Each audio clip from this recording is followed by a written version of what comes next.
Imagine you are destitute, walking alone through a dense, dark forest, when armed, shadowed figures suddenly emerge to block your path. You are a poor shoemaker. Your entire net worth consists of an ordinary donkey and 4 gold coins. Now you are completely surrounded by a ruthless gang of thieves who want everything you have.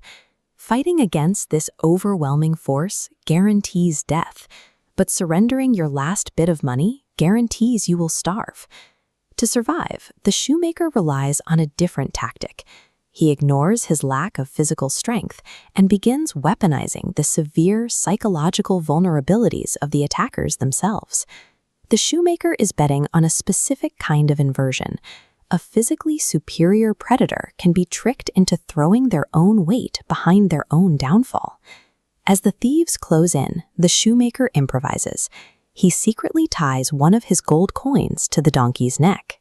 When the gang demands his money, he claims he has nothing, and right as he says it, the donkey brays and the gold coin drops into the dirt. He tells the gang an absurd lie. This ordinary donkey is actually a magical creature that physically produces gold. This flowchart illustrates exactly how the thieves' logic breaks in real time. This is manufactured social proof. The physical input of the visible gold creates a bypass line. It skips over their critical analysis filter, routing directly to the action node driven by greed. Blinded by the prospect of infinite wealth, the hardened thieves hand over 50 gold coins for a completely worthless animal. The shoemaker walks away with enough money to buy a poultry farm. The foundation of a con like this relies on a specific trade. You offer a cheap physical illusion in exchange for a massive immediate payout. Eventually, the thieves discover the donkey is ordinary. Recognizing they've been duped, the gang marches to the shoemaker's farm for violent revenge. The shoemaker sees them coming and prepares a countermeasure.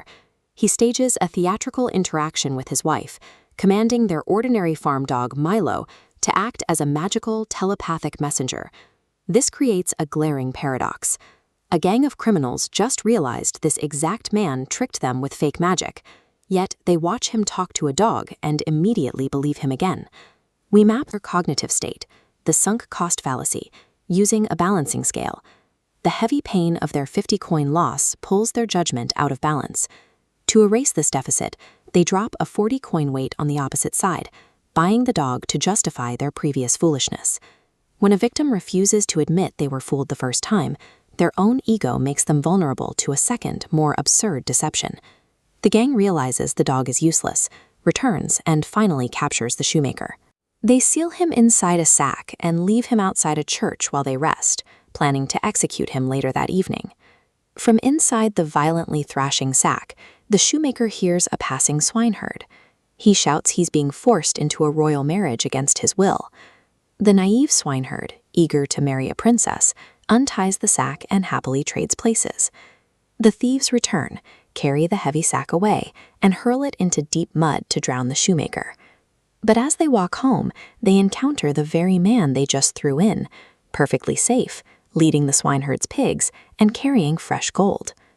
Now, the shoemaker leverages absolute information asymmetry.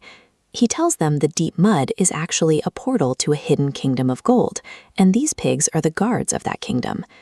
Driven by pure greed and established magical precedent, they demand portal access. They voluntarily lock themselves inside heavy sacks to be thrown into the mud. Absolute information asymmetry allows a powerless individual to take a lethal physical threat and transform it into a trap the aggressors spring on themselves. The physically dominant thieves are left trapped and humiliated in the mud, while the powerless shoemaker returns to his farm to live peacefully with immense wealth. While this originates as a folktale, it survives as a manual on the structural weaknesses of the human mind. This physics diagram illustrates the true mechanics of deception. It functions by leveraging existing momentum. The con artist assembles the frame, but the victim's own desires provide the power for their own exploitation. Brute strength, weapons, and numbers are neutralized if the mind controlling them operates with unprotected psychological blind spots. Defense against this level of manipulation relies on internal vigilance. It requires the ability to recognize, question, and control one's own greed.